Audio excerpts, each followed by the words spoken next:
உயிர்த்த ஆண்டவர் இயேசு கிறிஸ்துவில் எனக்கு மிகவும் பிரியமான சகோதர சகோதரிகளே, புதுக்காலம் 7ஆம் வாரம் செவ்வாய். கடவுளை எதிர்ப்பதன் மொத்த வடிவமே அலகை. அலகையை எதிர்ப்பது கடவுளுக்கு தன்னையே அர்ப்பணிப்பதின் அடையாளமாகும். அகன்றுப்போ சாத்தானே என்று கூறி அலகையை விரட்டினார் இயேசு. மத்தேயு 4:10. அலகையை எதிர்த்து நில்லுங்கள். அலகையில் உருவங்கள் பல.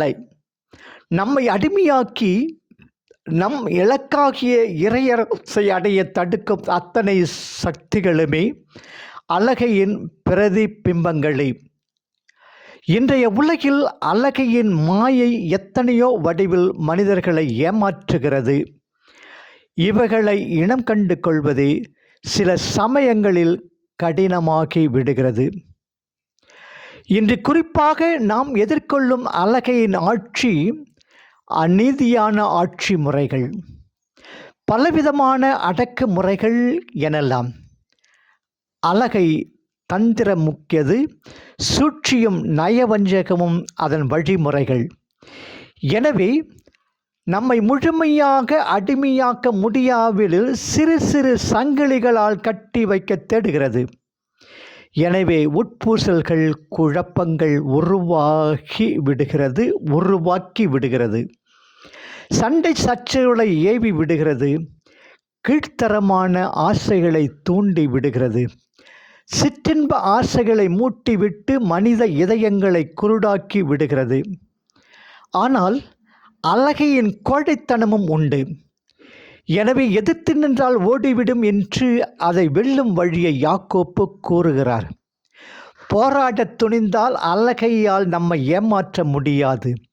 சாத்தானே அப்பாலே போ என்று விரட்டியடிக்க நமக்கும் துணிவை அளித்துள்ளார் இயேசு. தூய பேதுருவின் அறிவுரையும் நமக்கு திடம் அளிக்கிறது. உங்கள் எதிரியாகிய அலகை யாரை விழுங்கலாம் என கர்ச்சிக்கும் சிங்கம் போல தேடித் திரிகிறது. அசையாத நம்பிக்கை கொண்டவர்களாக அதனை எதிர்த்து திரிகிறது. அசையாத நம்பிக்கை கொண்டவர்களாய் அதனை எதிர்த்து நில்லுங்கள்.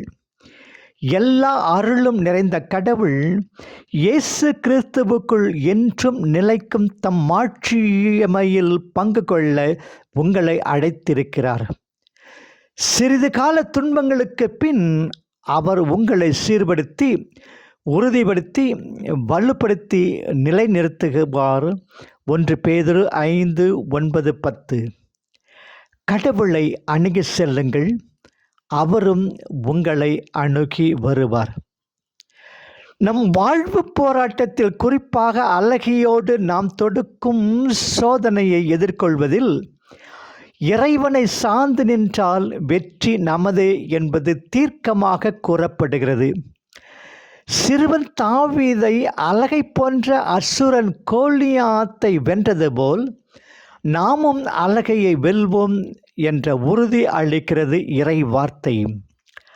இறைவனை அணுகி செல்லல் என்பது கோயிலுக்கு போவது அல்லது அவரது திருப்பிரசன்னத்தை உணர்வது என்பது மட்டுமல்ல. இறைவனை சார்ந்து செயல்படுதல் என்னும் ஆழ்ந்த அர்த்தமுடையது. இறைவனிடம் அடைக்கலம் புகுவது நம் பலத்தை நம்பி வாழாது, இறைவனையே நம் அரணாகவும் கேடயமாகவும் கொண்டு வாழ்வது. ஆண்டவரும் நம் நம்பிக்கைக்கு உறுதி அளிக்கிறார். தம்மை நோக்கி மன்றாடும் யாவருக்கும் ஆண்டவர் அண்மையில் இருக்கிறார். திருப்பாடல் 145:15. கடவுள் நம் சார்பில் இருக்கும்போது நமக்கு எதிராக இருப்பவர் யார்? கிறிஸ்துவின் அன்பிலிருந்து நம்மை பிரிக்கக்கூடியது எது? ரோமையர் 8:31-35. மார்க்கு 9 இறைவாக்கியம் 30-37. தம் மரணத்தின் வழியே நமக்கு வாழ்வளிக்க வந்த திருக்குமரன் 2ஆம் முறையாக தன் பாடுகள், மரணம், உயிர்ப்பு பற்றி பேசுகிறார். அவமான மரணத்திற்காக அவர் அஞ்சவில்லை. அதை ஆவலோடு எதிர்நோக்குகிறார். ஏனெனில் அதன் வழியாகவே மக்கள் மீது தன் அளவற்ற அன்பை வெளிப்படுத்துகிறார். மரணம் உயிர்ப்பு வழியாக காலத்தையும் இடத்தையும் வென்று இயேசு நம்முடன் என்றும் வாழ்கிறார். பாடுகள் பற்றிய இரண்டாம் அறிவிப்பு. முதல் அறிவிப்பில் மூப்பர்கள், தலைமை குருக்கள், மறைநூல் அறிஞர்கள் ஆகியோரால் புறக்கணிக்கப்படுவர் என்ற குறிப்பு உள்ளது. இங்கோ மணமகன் மனிதர்களிடம் கையளிக்கப்படுவார் என்ற உண்மையும் இங்கு துணிக்கிறது. நம் குற்றங்களுக்காக சாகுமாறு கடவுள் இயேசுவை ஒப்புவித்தார். நம்மை தமக்கு ஏற்புடையவர்களாக்குமாறு அவரை உயிர்த்தெழ செய்தார். ரோமையர் 4:35. ரோமைய ஏகாதிபத்தியத்தை முறியடித்து மீண்டும் இஸ்ராயலின் அரசை நிலைநிறுத்த வேண்டிய மெசியா பணி செய்ய வந்ததாகவும் பள்ளியாக போவதாகவும் கூறியது சீடர்களுக்கு புரியாத புதிர்.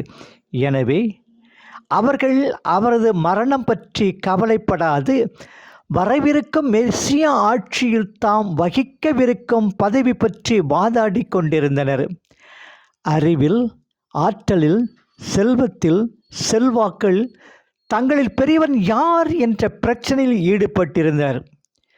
இதற்கு முற்றுப்புள்ளி வைக்கும் வகையில் ஒருவன் முதல்வனாய் இருக்க விரும்பினால் அவன் அனைவரிலும் கடையனாய் இருக்கட்டும், அனைவருக்கும் பணியாளன் ஆகட்டும் என்றார். ஒருவர் மற்றவரை மதித்து முதன்மை அளிப்பது தான் முறை. முதன்மையை தானே வலுவந்தமாக பறித்து கொள்ளக்கூடாது. செல்வாக்கை பயன்படுத்தி முதலிடம் பெறுவது தகுதியற்ற முதன்மை. மக்களின் மதிப்பை பெறத்தகாத வழியில் முயல்வதை விட இறைவனின் மதிப்பீட்டில் உயர நேரான வழியில் உழைப்பதே மேல். இறைவன் முன்னிலையில் தான் வெறுமை என்பதை உணர்பவனே இறைவனின் மதிப்பீட்டில் உயர்வடைகிறான். பிறர் பணியில் தன்னையே மறந்து மற்றவர் முன்னேற பாடுபடுவது இறை பண்பு என்பதை நான் உணர்கின்றேனா?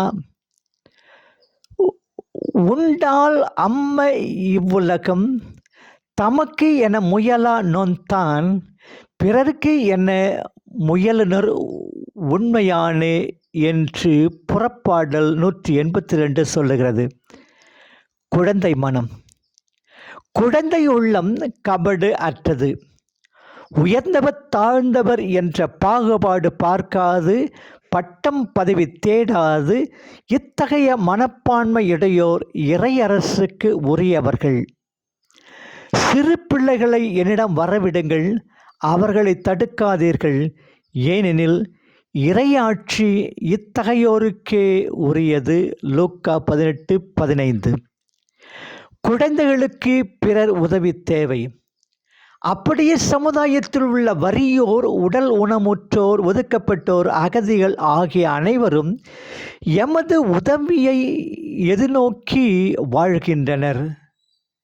இவர்களை ஏற்று உபசரிக்கும் பொழுது இயேசுவை ஏற்றுக்கொள்கிறோம்.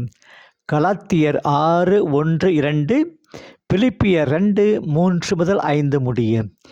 இயேசுவை ஏற்கும் பொழுது அவரை அனுப்பிய தந்தையை ஏற்றுக்கொள்கிறோம். கண்ணுக்கு புலப்படாத பரம தந்தையை கண்ணுக்கினிய குழந்தையில் கண்டு மகிழ வேண்டும். மனித பிறவியில் தெய்வத்தை காண நம்பிக்கை தேவை. நம்பிக்கை பெற திருப்பலியில் மன்றாடுவோம். ஆண்டவர் நம்மை நிறைவாக ஆசீர்வதிப்பாராக. ஆமேன்.